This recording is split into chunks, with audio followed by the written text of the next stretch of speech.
you also actually have a background where you've done some things. I was trying to read about it, something where you're helping the medical community to do better things with the way they eat Oh, or the so way they teach to eat. yeah. So my first job, my day job is I am a podiatric surgeon.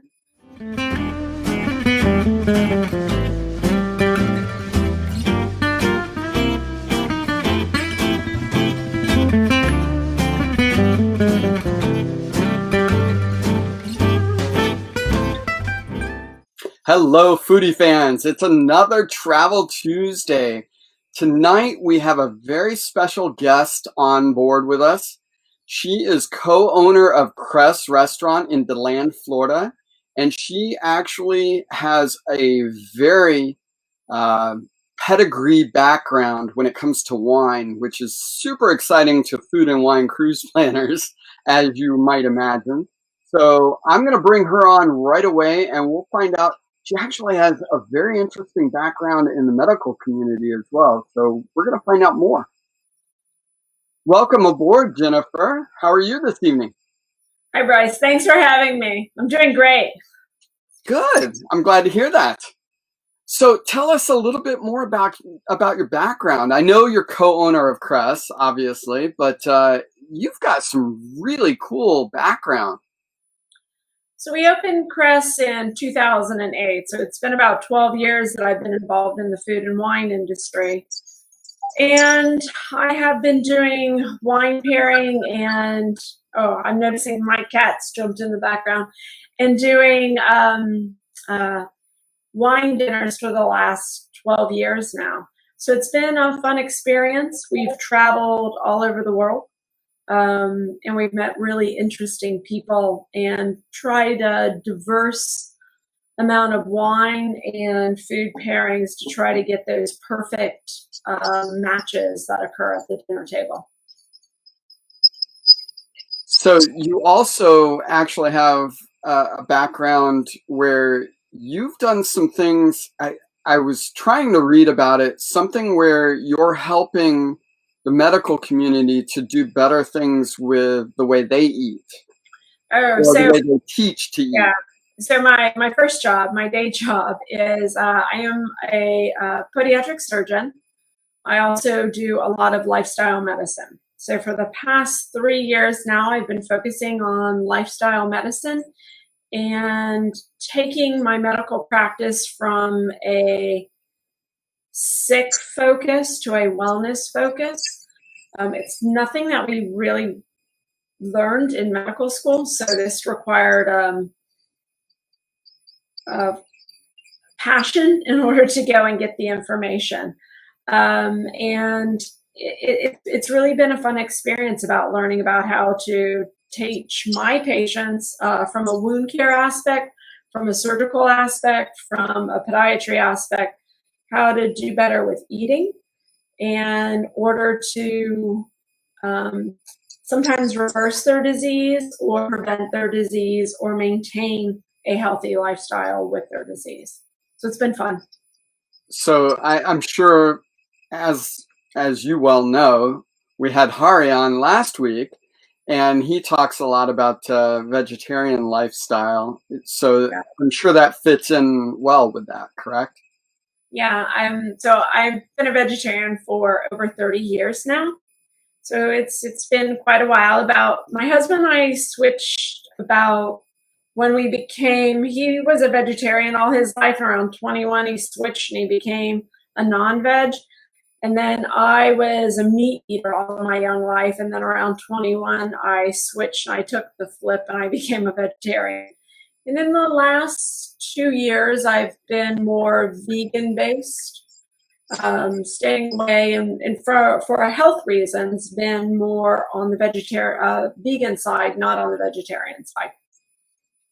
Okay, so tell me about that switch. What is the thought process behind going full vegan rather than just vegetarian? Well, if I had to recommend a healthy lifestyle for my patients, I had to be living that healthy lifestyle that we went through.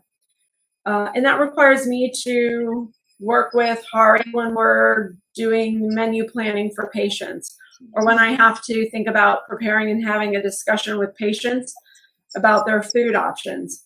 So from a medical standpoint, when I deal with sick patients, I deal with a lot of diabetic patients. They have a substantial amount of renal disease. So one of the things that we work with is a low protein based diet for them, to help with their renal disease on that aspect. Usually patients who are in stage 2 and 3 of renal disease, we work with a diet.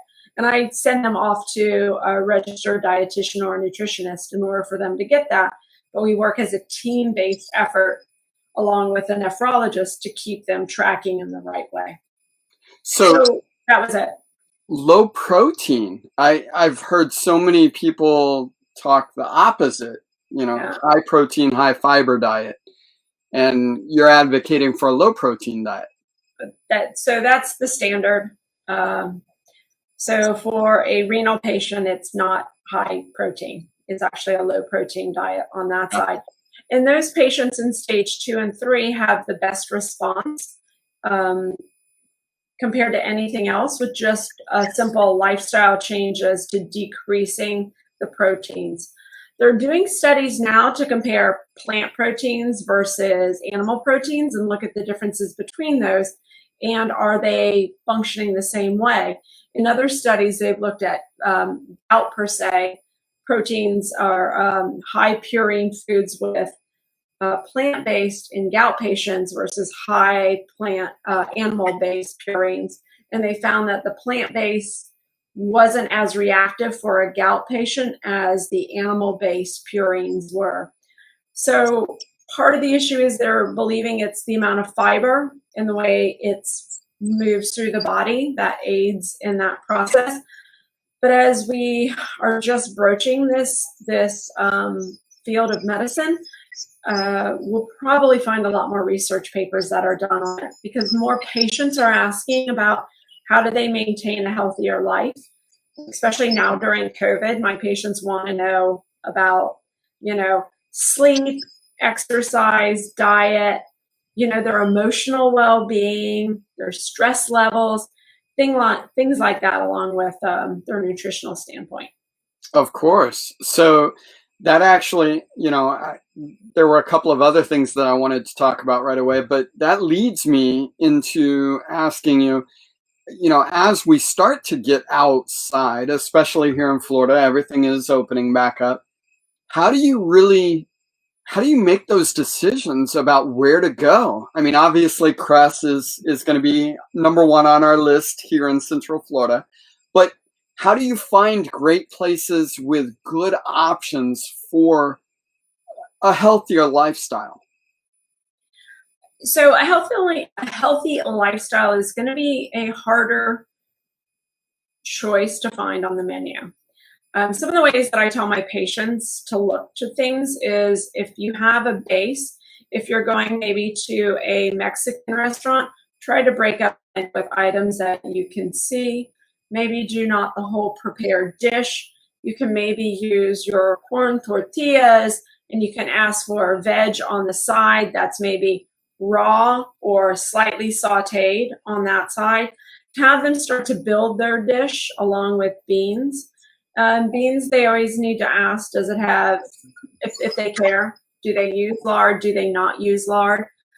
But those are how we start to build patients doing that. Other things are Italian restaurants. Those are good. You can ask for simple noodles with vegetables that are prepared lightly, and that prepared lightly and not so much olive oil can be a difficult task. For me, the 2 things that we start to watch is we do start to watch the free fats, meaning the oils that you see on your food. And there are hidden fats, which are in like avocado and nuts and seeds that you don't see. But those do have a more healthier component to them with their omegas than we do in our free fats that we see, which are our vegetable oils. Even our olive oils or straight avocado oils, definitely coconut oils, not on the list from a healthy standpoint. But those are how we help move a patient when you're out. For the most part, when I go out, I do what I do in my night job. When I travel, if I don't know the chefs and the teams that I'm out with, because I really like my small, unique restaurants, and I like the chef teams that are out there, and I know I'm getting quality food that's done really well. Just from a vegetarian standpoint, or most of the time I'm out, I'm splurging on being a vegetarian or a vegan, so I'm really not calorie counting there. But I'm actually looking at wine. So that's what I track, because where I spend most of my money when I dine out is actually on a bottle of wine. So that is my focus. That is my main thing that I want to make sure I have is a good wine menu. I can absolutely appreciate that. So my question to you then would be, what's in your glass? Okay, tonight right now, I have a Pinot Noir from Languedoc, the coastal region of France. And then I have Mad Hatter. That's a Bordeaux blend. This is kind of my homage right now because Mad Hatter's vineyard just burned down yesterday. So the Dancing Hare's vineyard on that side, that was Beckstoffer property on that. But Mad Hatter and Dancing Hares has been one of my long-term favorite wines for probably about the last 8 to 10 years. It's just a pretty elegant, it's more of a blending between French style and Napa style wines for me. Okay. So we are food and wine cruise planners because we know destinations, but there's a lot that I could definitely learn when it comes to wine.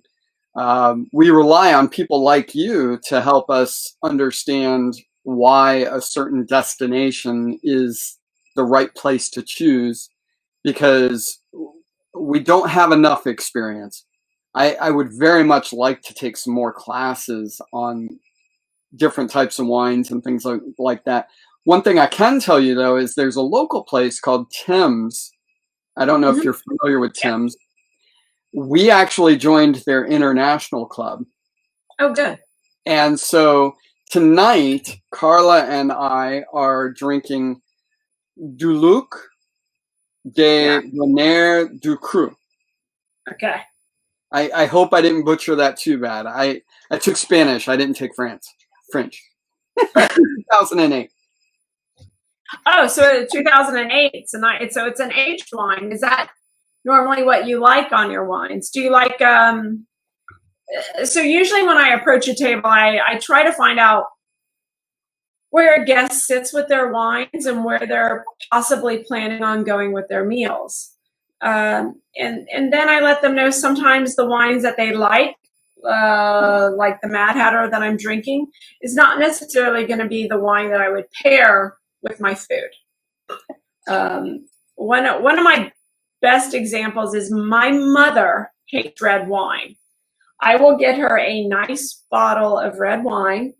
Retail costs between $40 and $60 a bottle, so really nice. And she will not like that. When we move up and we escalate rapidly high in the cost of wine, then my mom comes to the table and says, "Oh, that's really nice. I really enjoy that." For her, it's a good experiment for me because I'm actually saying the things that we pay for in wine, which is this balancing of acid and tannins, does that really come off? Is there still fruit there? Are these things there that we're paying for? And my mom is that good barometer of, yes, they are. And unfortunately, she likes the really expensive stuff. I got to figure out how to buffer that sometimes. You know, for us, generally speaking, it very much is about pairing when it comes to wine. We drink a lot of spirits as well. But generally speaking, the wine comes out when we are sitting down to a meal. So occasionally we'll sip, just sitting and relaxing, we'll sip wine. I normally would not have opened this right now. I probably would have paired it. But I figured, I better drink something a little bit nicer since you were on the show. But yeah, I definitely would have paired this had I known, because now that I taste it, I think it really needs to pair with some food. I may have Carla break out some of the chocolate, the dark chocolate that we have. No? So do you have any chicken that's still in the house? No. Do you have any poultry? I don't. Chicken, really? So on this side, so how much fruit? So I'm asking you this on that side on a 2008. How much fruit components are left? None. Versus the tertiary structure, which is that leather, very leather, tobacco the wood flavors that start to kick in. Good. So that's why I'm going towards a chicken that may have sage and salt and pepper. Right. So you see how I want that, but I don't have that. Okay, so that's how I try to work things around on that side. And so you're drinking a 2008, which they're nice wines, but this is when people talk about primary, secondary, and tertiary flavors of wine that start to kick in. Those primaries are predominantly the acid and the fruit that are there. Fruit structures move on a little bit later, but those tertiary structures, which are that leather, some of the tobacco, the horse's hair, the wood or the forest floor, those are in the older wines that start to kick in. And that's kind of what you're drinking now. So the difference is the Pinot Noir that I have to start with, for me, whenever I tell people to taste, I always tell them to spend a lot of time sniffing glass. Of course. You really get to know what's in there, because the moment you taste your wine, everything collapses. Yeah.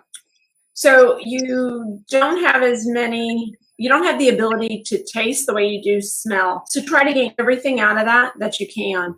And for me, this Pinot, it's a reserve Pinot Noir from Languedoc. It's a 2019. Wow, super brand new. Really pretty, bright red raspberry and strawberry. It is not sweet, so I don't want people to think that, but just really light and pretty. So the first instant pairing I came with was a salad that was fruit-based with a nice emulsion, not aggressively on the acid side, but more like a passion fruit with some vanilla constructs in there on that side. And this is where it worked really well with having my husband in the kitchen, because I would have something that would come out and we'd want to do, and I'd run back there and tell him, oh, can you please put these components into that item, because that will be picked up with the wine really well. So you can make or break a wine. And for me, chocolate and wines don't go well for the most part at all. That's funny, because that's my automatic, okay, I really don't care for this, so I'm going to grab some chocolate because we always have chocolate around. The truth is... Do you have any walnuts? I don't, but actually I might have some. Anyway, I'm thinking it really, you mentioned tobacco. I think more so than the leather. I think it's got a tobacco. Yeah. That forest floor, that earthiness, that bottom of the barrel smell. Very much so.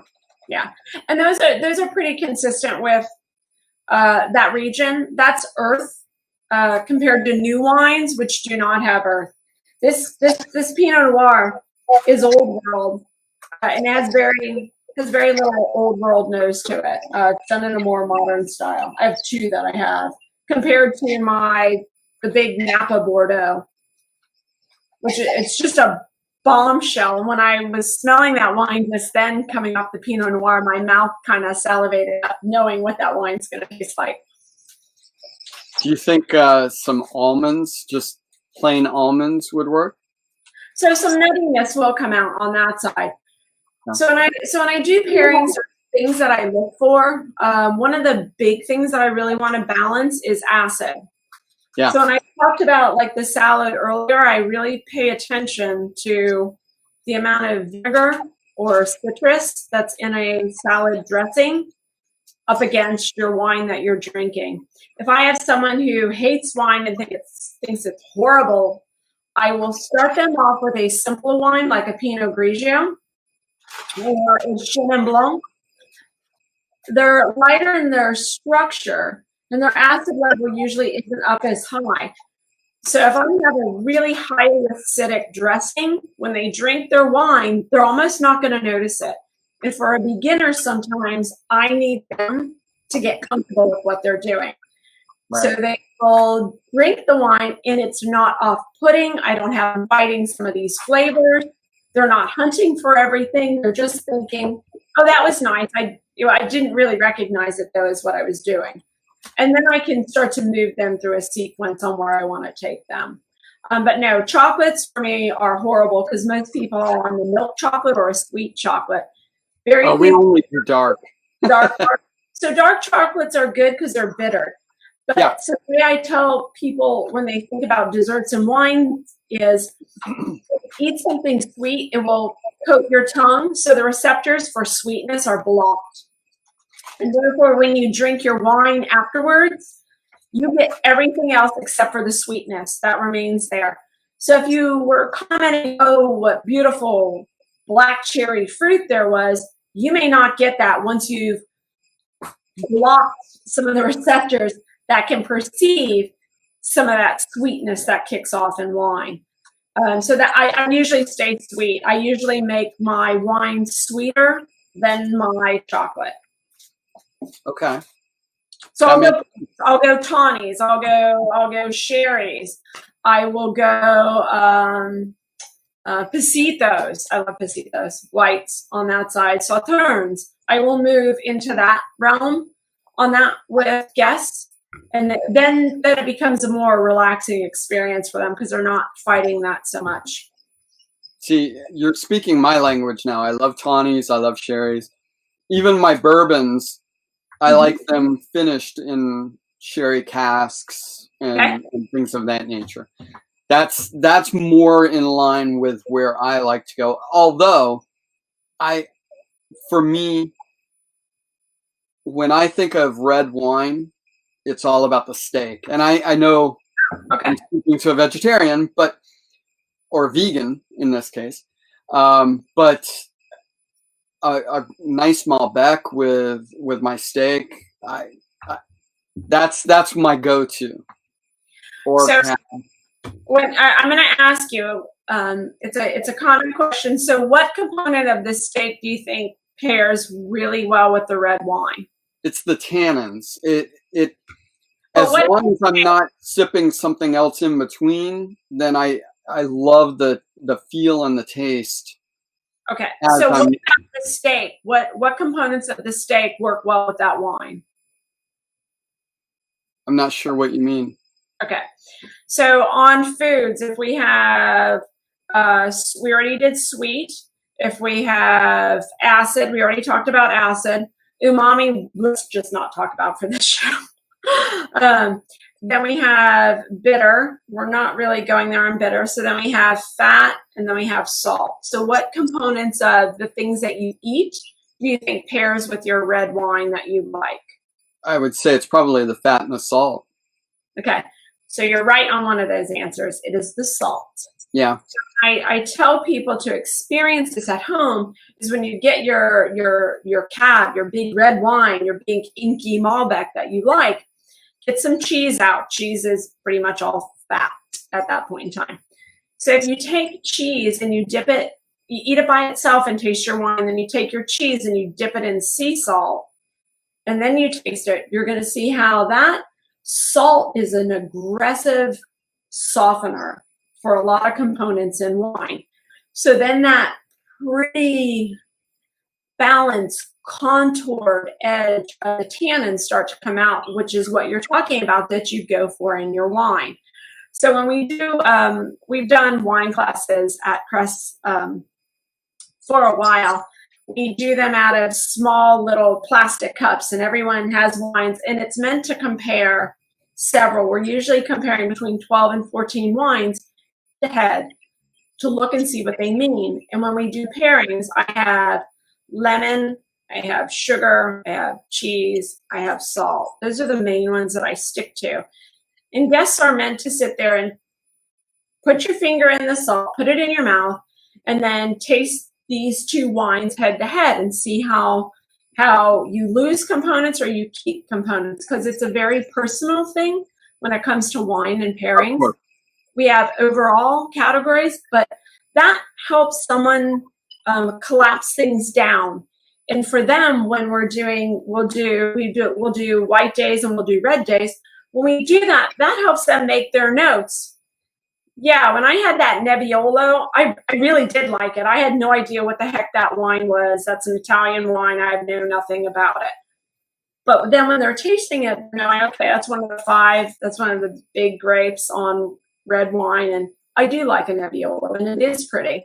And I did like that compared to maybe with foods that are higher acid.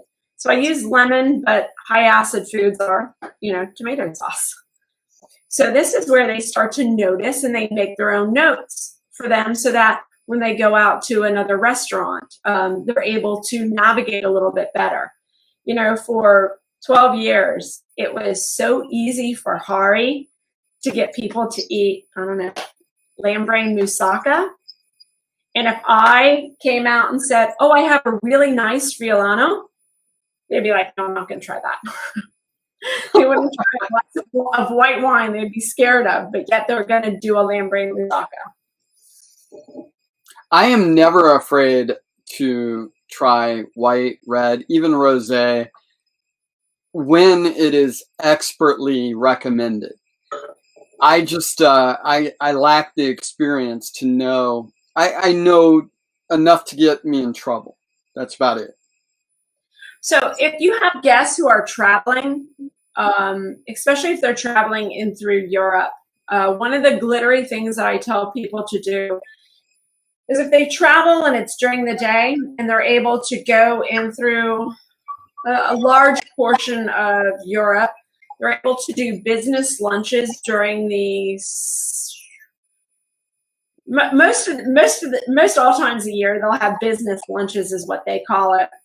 Most of the higher end restaurants, even the Michelin rated restaurants, point in fact, we were at a Michelin rated restaurant in February this year, and it ended up being a 9-course lunch with 2 glasses of wine. But I told them how much I love the wine from Provence, and I got 3 glasses. Wow. It was $50, including tax and gratuity per person. So that's an outstanding deal. So when they're able to do these really nice business lunches, what I like is for them to ask if they have a sommelier there. And then let that person who's developed the wine menu lead you down where you need to be on your wine choices. 99% of the time, they are driving you towards a wine that they want you to like. They're showcasing their talent like a chef is, and really not trying to drive a price value up on the menu just because.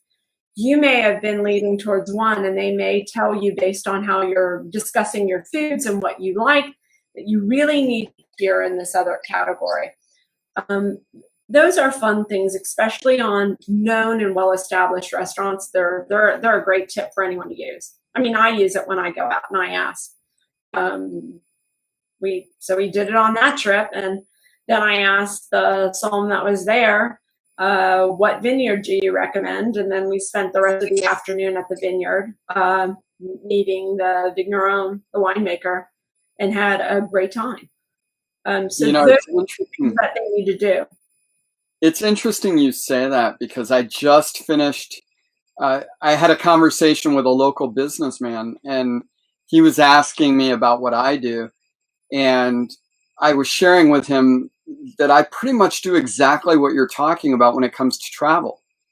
I have to get to know my clients, because not everybody is going to enjoy a Norwegian cruise line through the Panama Canal. They may be better suited for a much more luxurious trip through the Panama Canal. And it's the only way we could possibly know that is by getting to know them. And so to have a wine steward, somebody there that can actually guide me to know, I've tasted this isn't quite for me. Here's what I like, here's what I don't like, and have them point me in the right direction. That's fantastic. I love that. So I think people need to get some of their wine vocabulary down when they're talking with someone about wine. And that helps them be able to order more appropriately. It's actually quite fun. Don't order. I always tell people, don't order something you've already had. You already know what that tastes like. You're able to buy that on a regular basis. This is your time to play and expand and, have fun. I want to know where they're trending towards. Are they trending towards white? Are they trending towards red or rosé? Do they care? How do they feel about bubbles? Those are the big categories I try to get down. If I have a neutral who just says I'm good on anything, then it's quite a bit of fun. Because then sometimes the odd things start to come in, which are beers or ciders, sherries. I am notorious for pairing curry dishes that are from India or Thai-based curries with coconut milk. I pair those with some sherries, and I like amontillados or olorosos to pair that with. That nutty component does not compete at all with these curry dishes, which can be not a balanced dish for a wine sometimes, and that's why we have a propensity to use sweet wines or lagers for them. But I try to get that feeling so that I know where they might go. And then once we're there, we're grounded in white wines, I try to find, do they like Chardonnay with its buttery and its oakiness, or they prefer more tropical fruits on that side? And it doesn't mean I'm going to knock out Chardonnay, because I may lead them up towards a Chablis on that side and away from oak and more into that green apple. But again, it just takes time asking some questions and having someone be able to decipher the flow chart on how they're going to get where they want to be. And is it appropriate for their food? Because sometimes what they like is not appropriate for that food. And then they have a displeasure for that wine when it wasn't the wine's fault. It was the pairing just really was a conflict on that. So tell me, Jenneffer, is this something, like, are you there a lot at Cress, or is there somebody else that fills that gap? Because I mean, now I'm sitting here going, okay, we really need to make the trip out to DeLand and sit down with you, because you just described my perfect dinner. I mean, curry based, coconut out. You're speaking my language there. So Tom, when I'm not there, Tom is able to handle the wines on that side, because Tom is also a somm on that one. And he knows where we're going. As a wine director, I put the path out on food and explain to people how this goes down. But sometimes it takes someone, you have to ask those questions, or you have to feel confident enough to be able to ask the questions to know how to put those to a guest.